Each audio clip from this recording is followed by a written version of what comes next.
শুনেছি অনেকেরই নাকি পিঠে এত শক্ত হয় যে মেরে শত্রুর মাথা ফাটাতে হয় বা হনুমান তাড়াতে হয়। নরম নরম পিঠে বানানোর একদম পারফেক্ট রেসিপি নিয়ে হাজির আমি পারমিতা, আর আপনারা দেখছেন দূরে গাড়ি হেসেল। সরাসরি চলে এলাম দুর্গার হেসেলে। পিঠের জন্য নারকেলটাকে তো কুড়তেই হতো, তো কুড়ে নিয়েছি। এখানে ভিডিও করব বলে এক হাতে আর কি দেখাচ্ছি, কিন্তু পরে দু হাতে নারকেলটাকে কুড়িয়ে নিয়েছি।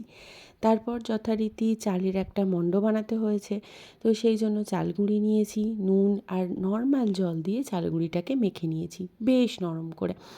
তো এখানে যে চাল গুঁড়িটা, এটা কিন্তু সেদ্ধ চালের গুঁড়ি। আতপ চালের গুঁড়ি নিলে হয় শত্রুর মাথায় মেরে মাথা ফাটাতে হবে অথবা হনুমান তাড়াতে হবে। তাহলে বোঝা গেল তো নরম পিঠের জন্য কিন্তু সেদ্ধ চালের গুঁড়িই লাগবে। তো যাই হোক, এখানে যখন চালের মণ্ডটা মাখা হচ্ছে আর কি, এটা আমার মা মাখছে, ততক্ষণে কিন্তু অলরেডি পিঠে বানানো শুরু হয়ে গেছে। আমার জেঠিমা আর আমার বাবা মিলে ফাটিয়ে দিয়েছে জাস্ট পিঠে বানানো। তো এখানে আমি দেখিয়ে দিলাম বেশ নরম করে মাখা হয়েছে। এরপর আর কি, যেভাবে কচুরিতে পুর ভরতে হয় সেইভাবে পুর ভরে নিয়ে যেভাবে সেঁকতে হয়, সেদ্ধ করতে হয়, সেভাবে সেদ্ধ করে নিলেই হলো।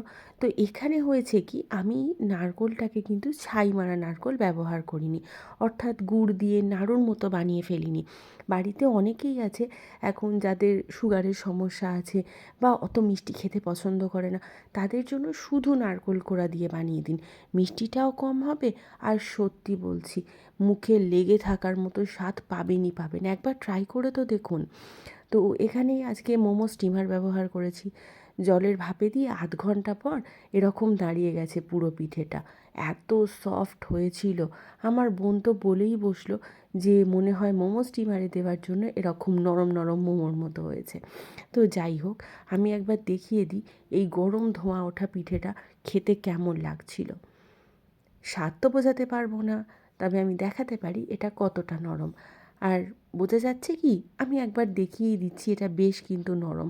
তো আপনারা একবার ট্রাই করুন বাড়িতে, আমাকে জানান নরম নরম পিঠে হলো কি না।